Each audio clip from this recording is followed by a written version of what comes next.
Assalamualaikum warahmatullahi wabarakatuh.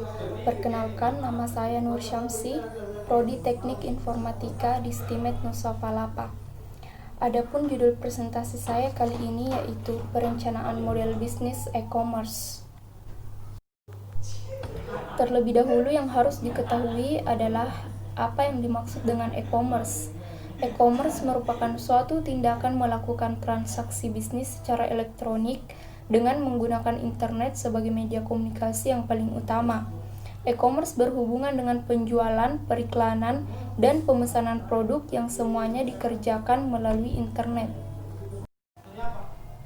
Selanjutnya yaitu definisi dan konsep e-commerce. E-commerce dapat didefinisikan dari beberapa perspektif.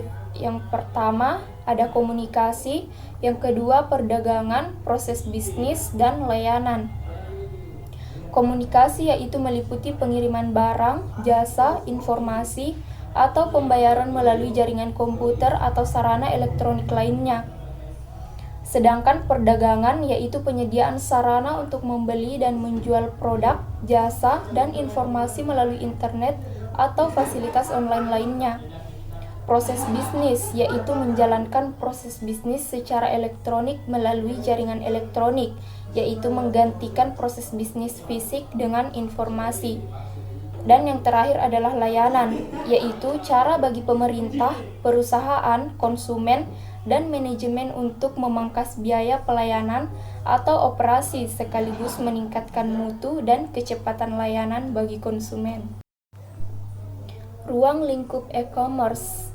E-commerce merupakan perdagangan yang dilakukan secara elektronik, mencakup perdagangan via internet, perdagangan dengan fasilitas web internet, dan perdagangan dengan sistem pertukaran data terstruktur secara elektronik. Kerangka dasar e-commerce. Aplikasi e-commerce disusun berdasarkan infrastruktur teknologi yang sudah ada, yaitu kombinasi antar komputer, jaringan komunikasi, dan software komunikasi.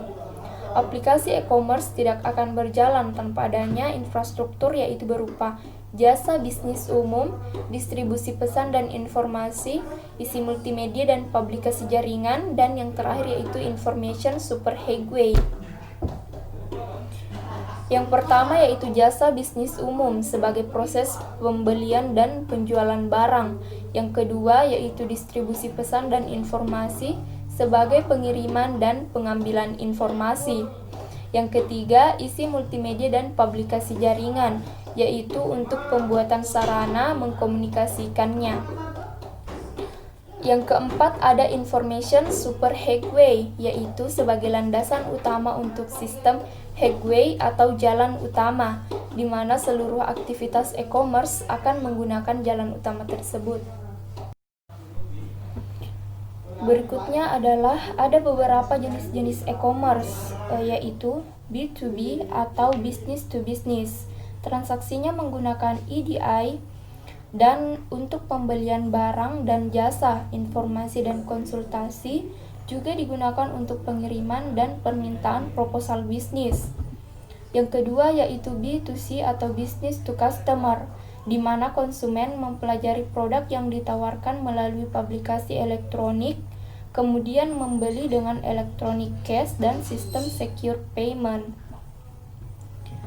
Yang ketiga yaitu customer to business atau C2C, di mana individu menggunakan internet untuk menjual produk atau jasa kepada perusahaan atau individu, atau untuk mencari penjual atas produk atau jasa yang diperlukan oleh konsumen. Dan yang terakhir yaitu C2C atau customer to customer. Model ini yaitu di mana konsumen menjual atau bertransaksi langsung kepada konsumen lain. Manfaat e-commerce. Manfaat e-commerce terbagi menjadi 3, yaitu manfaat bagi perusahaan, bagi konsumen, dan bagi masyarakat. Yang pertama yaitu manfaat bagi perusahaan. Adapun manfaatnya yaitu pengurangan biaya operasi, perbaikan rantai pasokan, penambahan jam buka, market biaya komunikasi atau koordinasi lebih rendah, dan meningkatkan hubungan dengan konsumen. Manfaat bagi konsumen. Adapun manfaatnya yaitu lebih banyak pilihan produk dan jasa, harga lebih murah dan sesuai dengan selera, dan tidak dikenakan pajak penjualan. Yang terakhir yaitu manfaat bagi masyarakat, yaitu peningkatan kualitas hidup, dapat menolong masyarakat yang kurang mampu, dan kemudahan mendapatkan layanan umum.